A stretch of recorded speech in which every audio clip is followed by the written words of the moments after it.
যে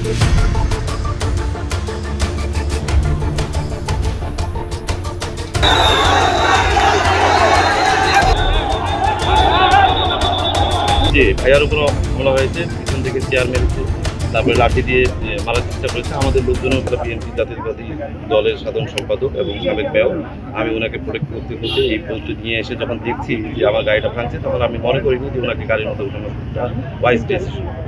দেন আমি ভাইয়াকে পাস করে আমাদের আরও যারা দলীয় লোকজন এসছেন, ফায়ার প্রোটোকলে যারা ছিল তাদেরকে দিয়ে আমি ভাইকে সাইড করে দিচ্ছি। আমি ওরা গাড়িটা ভাঙছে এখানে, কে বা কাহারা আমি তো রাত্রেবেলা চিনতে পারবো না, বাট এতটুকু বুঝতেছি যেহেতু গাড়িটা এই মুহূর্তে ভাঙছে, এই জায়গাতে আমাকে এই সিচুয়েশনে এইভাবে ভাইয়াকে উঠে দেওয়াটা সমীচীন মনে হয়, যার কারণে আমি ভাইকে সাইড করি। যে ভাইয়ার উপর হামলা হয়েছে, পিছন থেকে চেয়ার মেরেছে, তারপরে লাঠি দিয়ে মারার চেষ্টা করেছে। আমাদের লোকজনও মার খেয়েছে, আমিও খেয়েছি মার পিছন থেকে। এখন কোথা থেকে কে কীভাবে মেরেছে তা জানি না। দেখলেন একটা গাড়িতে প্রাইভেট কার, উনি মালিক গাড়িটার হামলা হয়েছে, কে বা কারা করেছে এটা আমরা দেখছি।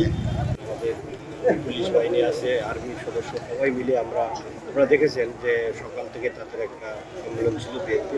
এরপরে পরবর্তীতে একটা রিচার্জ নিয়ে একটু হয়তো তাদের মধ্যে একটা দুই গ্রুপের মধ্যে একটু সমস্যা ছিল, তাদের জেলার নেতৃবৃন্দ এসে এটা সমাধান করেছে। এরপরে আমরা যখন নিচে চলে আসলাম, একটু আগেই দেখলাম এই গাড়িটা কে বা কারা ভেঙেছে। রেজাল্টের বিভ্রান্তি শেষ করে যখন পূর্ণাঙ্গ রায় ঘোষণা করে উনি বের হয়ে যাচ্ছিলেন, তখন উত্তেজিত জনতা, যারা অন্ধকার এখানে ছিল, মানে মাঠের কোনো গাড়ি ছিল, তো এদিকে উনি যখন যাচ্ছিলেন তখন এই বিষয়কে বা কারা পিছনে চেয়ার ডিল মারছে, এটা আমরা বুঝতে পারছি, বাট কে করছে এটা অন্ধকারের মধ্যে বোঝা যায়নি।